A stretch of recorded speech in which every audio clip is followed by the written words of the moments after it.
Okay, so I've already made a video on how to get mic'd up and how to stand in the right place for Bible class and stuff like that. So I'll assume that you watched both of those videos. Um, and this one is just going to be on how to get the computer going if you don't have a laptop and you're going to be doing some kind of a PowerPoint presentation for Bible class or some other presentation. So the first thing we're going to do is we're going to go into the fellowship hall. And, here we are. Here's the screen. And right here on the wall, you're going to find computer login directions. It's going to tell you to turn on the projector, to use the wireless keyboard, to wake the screen, and then how to log in, and then to turn on the audio power supply in the AV cabinet if you need audio for that. So you see that. So I'll just walk around to a couple of these things.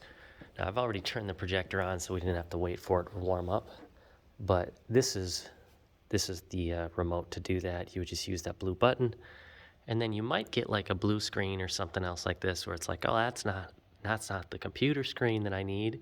So you might have to cycle through using source search.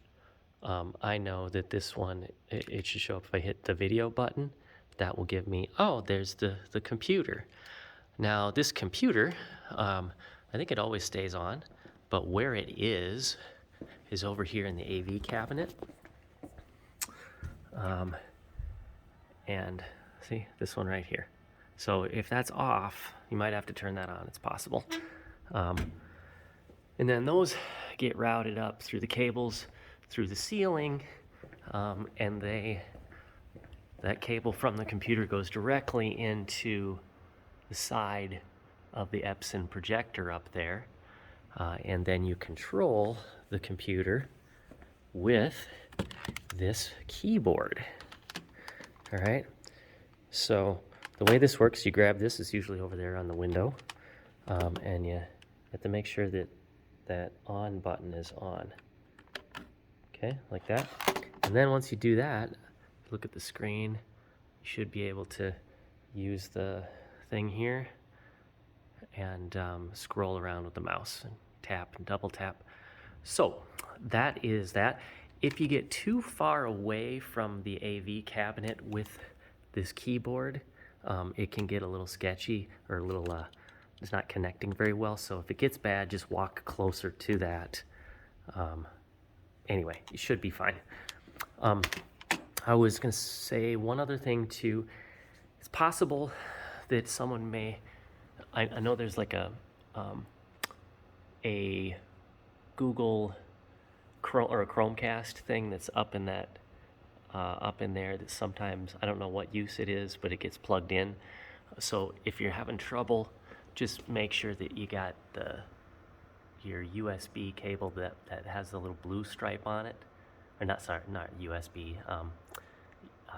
Your HDMI cable has the blue stripe on it. Make sure that's plugged in, because that's the one that goes over to the computer and connects those two things. Okay, so anyway, the next thing is we gotta log in. So I'm gonna do Control-Alt-Delete. Sorry. And like the directions on the wall say, you should sign in as visitor. So visitor is your login name, and then also the password for that. It's not very secret. It's written on the wall, and then that will put you in there. And then you can plug in a USB drive to get your PowerPoint, or you can open up your email and download it, or whatever you need to do. And then you can just use this keyboard here to cycle through whatever during Bible class. So I hope that helps you to get set up. And thanks whoever I'm talking to for helping us out by presenting. Lord's blessings on your work.